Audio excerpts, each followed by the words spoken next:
Hello, it is the beginning of the week. I would say happy Monday, but I'm not quite sure what day I am getting this video up on. So, I'm saying hello to you. We are on the final week of the Homestead Homemaking Challenge. Some of you are just joining in. Some of you have been following this from the beginning. Some of you have no idea what this whole thing is about. So today, at the beginning of the week, we always do a devotional. Now, I am a hot mess today. I got my hair up in a cap. I am sunburned. Do you see? Look. Y'all.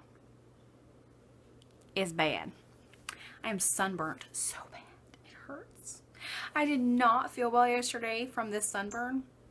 I did not feel well this morning from this sunburn. I was so tired. And I just, you know, it's the sun takes you out. The sun won. A couple weekends ago, 2 weekends ago, it was pretty cold outside and I had a tank top on, if you remember. I'm not sure if you can see. Yeah.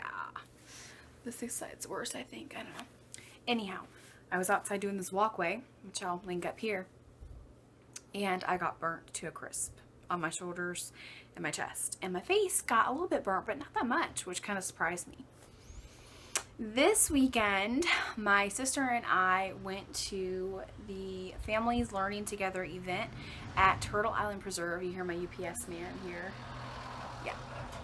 At Turtle Island Preserve in Boone, North Carolina. If you don't know what Turtle Island Preserve is, it is the home and workplace of mountain man Eustace Conway.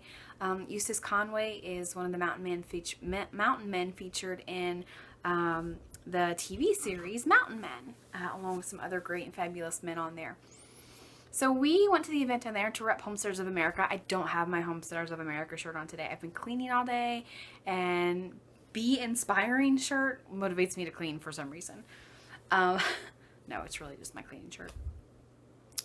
So we went down there. We went down on Friday. I'm going to have a video on all of this in our little road trip that we took. Went down Friday, came back Saturday evening, and my boys were home alone the entire time, and they held down the fort, and I had a great time, but they missed me a lot. So the reason that I'm not getting this up first thing on Monday morning is because my house was a wreck when I got home. From from 2 days of not being cleaned. Bless my husband's heart, he did wash the dishes. He did keep up with the dishes. I had an empty sink when I came home, which was such a blessing, like beyond belief. He has no idea how much of a blessing that is. But of course, when I got home, the sink filled up very quickly because suddenly you're home and mom needs to cook. So it was a fun experience. I'm not going to go over that now. I'll save the Turtle Island Preserve time for a totally different video that I'm going to put up later this week with some video and clips and photos, which was a really great time. But today we are going to talk about, number one, it's the final week in my step of homestead homemaking. I'm going to go over a little bit of that with you, but today I really want to focus on the devotional. This is the devotional video. So today I am talking about the absent homemaker. And as you might guess, it's from my absence over the weekend. But really, it's the absence of homemaking in general as well. So this weekend, and my sister can attest to this, my phone rang off the hook from my husband and my son, either calling me or FaceTiming me. The last time that I was away from home for more than 12 hours was probably when Junior was three or four, and that was for a friend's wedding. And I left, I think it was the same. I think I left on a Friday and came back a Saturday evening. I don't remember it being as bad then as it was this time, but it was bad. Y'all, they miss me. And I miss them too, is the thing. I really missed them. And they called me and they were sad and they were lonely and they were missing mama, and which didn't make it any easier for me to not miss them. But I came home on Saturday evening, but before that, my husband had sent me a text on Friday. Keep in mind, I just left Friday morning. He sent me a text on Friday. He goes, I don't know how people do this. I don't know how people are apart for so long. I don't understand how. I don't understand how we can do this, you know, how we could do this on a regular basis. And we couldn't. Neither one of us could. We could never do this on a regular basis. But it's hard enough for when he leaves first thing in the morning at like 4 o'clock and doesn't get home until 8. You know, there are some summer times are like that. But on Saturday evening when I got home, I got hugs and loves and stuff like that. And then I saw this little piece of paper sitting on the kitchen table. And apparently, I'm not going to read it to you, but apparently Mark had been coughing all night long on Friday night. What happened was he had a virus, and because he didn't sleep and because he didn't take care of himself during that time, it turned into a sinus infection. And so he's been really groggy and not sleeping well at night, having a fever at night sometimes, and coughing nonstop. So he was up all night Friday night, partially because he missed me, partially because he was sick. And apparently he was up at like 2 o'clock on Saturday morning writing this little love note. And it was more like a poem. It read more like a poem. I think he was striving for a poem, but he wasn't finished. I wasn't supposed to see it when I got home. But apparently he had just laid it on the table and forgot to put it away. So I'm not going to read it to you, but the first part of it was talking about my presence being here and completing us as a family and completing him as a husband. And I read that first line and it immediately hit me that is what my devotion is going to be about on Monday. And I wasn't even thinking about homemaking at all. But it was the word presence. And the opposite of presence is absence. And I was absent from the home, and therefore the home wasn't feeling complete. It wasn't being maintained the way it had been these past 7 weeks. And there was a hole. And so not only were they missing mom as a person, they were missing mom and wife and helpmate as a homemaker. And it really made me stop and think about the impact that the skill of homemaking in and of itself has on our families. It is more than just cleaning your house. It is more than just cleaning your house. I know that we've talked about this before, but I want you guys to understand homemaking isn't just about cleaning and having a clean house, an organized house. It's not. It's about training your children. It's about tending to your family. It's about launching your family into a greatness like no other. It's about your household being taken care of on every level. Cleaning, cooking, gardening, homesteading, all these things, canning, food preservation. It's about loving your husband and loving him well, so that when you're gone, he misses you. He misses your presence. It's about connecting with your family. It's really about connecting with your family.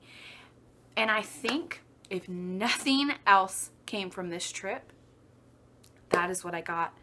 Not even from the preserve, not even from the trip itself, but the absence of a homemaker is detrimental to a household. It is a connection and a relationship that when it's lacking, it's a stress. And it's not a stress that you know that you have until you excel in it, and then you're absent from it. Let me repeat that. It is not a stress. Being without a homemaker is not a stress that your family realizes is there. It's one of those underlying issues where you feel stressed out and angry and upset about something. You don't know why. You're just stressed. The absence of a homemaker and a helpmate is an unnecessary stress, an underlying stress that our families don't know we have until we've excelled at homemaking and then we are absent from homemaking. And when that happens, it makes you understand and appreciate homemaking as a whole really quite more passionately. It makes you appreciate homemaking passionately. I came home, and this is not me, okay? This is not like me. But when that hit me, sitting in that kitchen, the next day was Sunday. I was biting at the bullet all day Sunday to get stuff done and clean, but I really wanted Mark to rest. I don't want to be moving stuff around all day. And we had some errands to run, and so I didn't clean it all on Sunday. But this morning, when I got up, I was on like Donkey Kong. Vacuuming, mopping, moving furniture around, spring cleaning style, okay? Getting all the dishes done, prepping laundry, I mean, it was like a go, go, go, go, go, go, go, girl, okay? I've never felt like that. I've never felt like I've wanted deeply and passionately to take care of my family in that way, ever. And it was the mere fact of being an absent homemaker. Imagine, if you will, back to times when you haven't been as great of a homemaker as you are now, or maybe you're still on this journey. I'm not a perfect homemaker. This 8 weeks has shown me I am not a perfect homemaker at all, and I still have a lot to do. It's a daily maintenance. It's a daily struggle, okay? But as you excel in homemaking, I want you to come back to this video, okay? Put this on a sticky note. When I have been good at homemaking for 3 weeks or 4 weeks, go back and watch Amy's video about the absent homemaker, because I want you to then sit down and think back to all the times when you've been stressed out for no reason, or you've been overwhelmed for no reason, and you're just like, I don't know, I just feel overwhelmed. Were you absent from homemaking? Were you an absent homemaker? Are you an absent homemaker now? Is your family unnecessarily stressed because your presence is absent?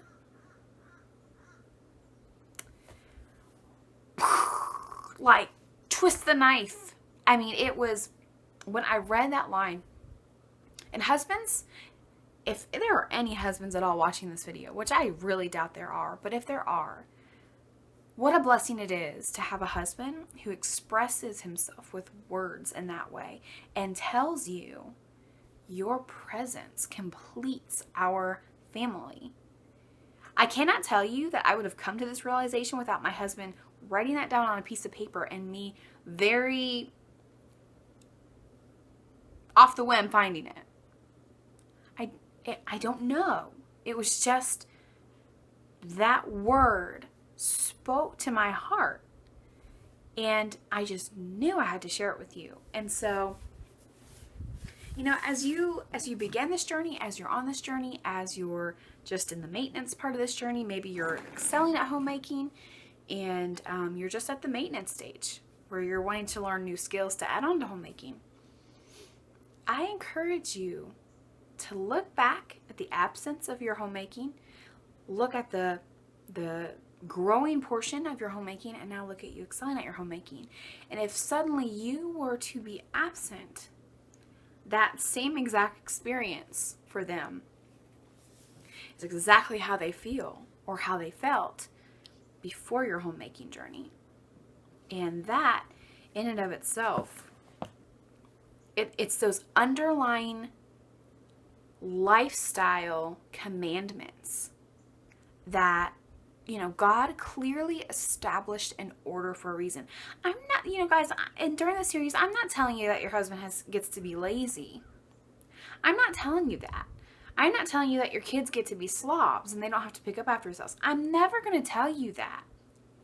That's not homemaking. That's enabling a husband, a grown man, and a child to be lazy. I'm not telling you that. But the art of homemaking is so much more than cleaning a house.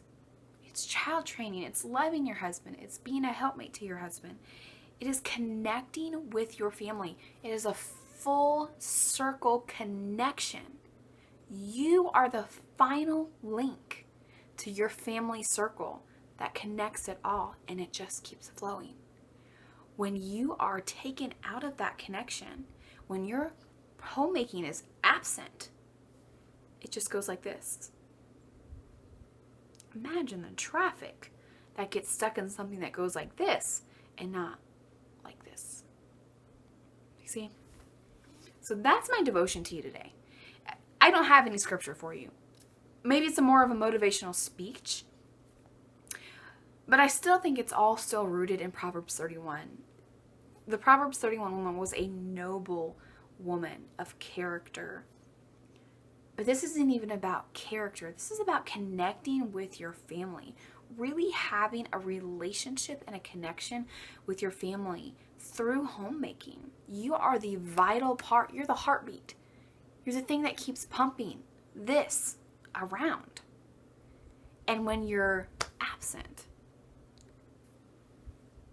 where does it all go? What does it all do? It's a big task. It is a big task, but it doesn't have to be overwhelming. I think that art of not being a homemaker and not taking on homemaking as a skill set is more stressful without us knowing, without us even knowing that it's oppressive to us, than it is when we begin to go onto our journey of becoming biblical and noble and kind and gentle and strong and beautiful homemakers for our families. So there's my devotion to you today. I hope it's not, I never want to offend anybody with these. I am sharing devotions based on me, based on my heart. I'm sharing my heart and the changes that God is making in my heart. Break. Some little Indian dude just called me on the phone and said, if you give me 10 minutes of your time, sit down and drink a glass of water, I will show you everything that you need to know. Need to know about what, dude? End. Anyhow, I hope that you're enjoying this series. I am really enjoying sharing my heart with you on this series. This series has been life-changing for me. Even if I were the only person sitting in a room and God has touched my heart during this series, then it was worth it. But we have over 2,000 members in our Homestead Homemaking group as of this morning. Whew, like mind blown. I expected maybe 600 of you to come along on this journey, but now people from all over the place are finding this series. People who are like, Homestead Homemaking, I thought this was just a group about homemaking. They didn't realize it was a series, and so it's amazing, guys. God has really used this tool. I'm so appreciative of Tangi and Farmer Meemaw coming on this journey with me, and really they were kind of like, let me come on this journey with you, but I'm so glad that they did. I'm so glad that they approached me to join this series, because I don't think it could be the same without them. I think it would be a little bit more boring, but they make it fun too. They're doing great. So, you're going to start seeing Farmer Meemaw and Tangi kind of go away a little bit. I think Farmer Meemaw, I think that Farmer Meemaw is still going to do her cleaning videos. So Farmer Meemaw is still going to be very active, but Tangi has a lot on her plate. So I think you're going to see Tangi kind of start going away from the series a little bit, because we are at the 8-week mark. We said it would only be a 4 to 8 week series, but we're not ending it. Okay, we're still going to do devotions, especially if I'm going to write a book about it. We're still going to be active in the Homestead Homemaking devotionals and series and everything like that. So I wanted to just let you know that. Now we have some stuff coming up. I have some videos coming up. I've got the Turtle Island Preserve video coming up. That was a fun weekend away with my sister. I have a homemade violet simple syrup coming up. You can add it to iced tea, and it's so yummy. For those wild violets you have out in your yard right now, I'm going to try to get that up before the week, which can also be part of our Homestead Homemaking series. And then I've got cookie recipes and all kinds of other things. I've been trying to video things that I'm doing while I'm doing them, but sometimes it just doesn't work. So also, don't forget to join the Facebook group. Okay, we have a lot of people there. There's a lot of conversation that goes on there on a daily basis. I try to keep up, but I can't. Just being honest. And if you haven't already, do check out Tangi, the Caver's Wife, and Farmer Meemaw. They do have videos going on other than the Homestead Homemaking series, but they also have some of those as well. So thanks for joining me, guys. This series has really, it's connected me with so many women. And you know, when I started this series, you can watch it up here, I was like, I'm the worst homemaker in the whole wide world. Girls, my mindset has just been completely changed. And don't speak those things over yourself either. I mean, it's okay to joke, oh, I'm a sucky homemaker. But don't speak that death over you either. Speak life into your household. Speak life into you. Think positively about yourself and you'll go really, really far. And be open to the simple, everyday things that God is trying to show you during your homemaking tasks. So, hope you enjoyed this video. If you haven't, please like and subscribe. Please subscribe. There's like 80% of you who watch, but you don't subscribe. So don't forget to subscribe. Hit that little bell when you subscribe because it'll notify you when we post a new video. And I hope you guys have a great week. Hope you have a great day. Happy homesteading and happy homemaking.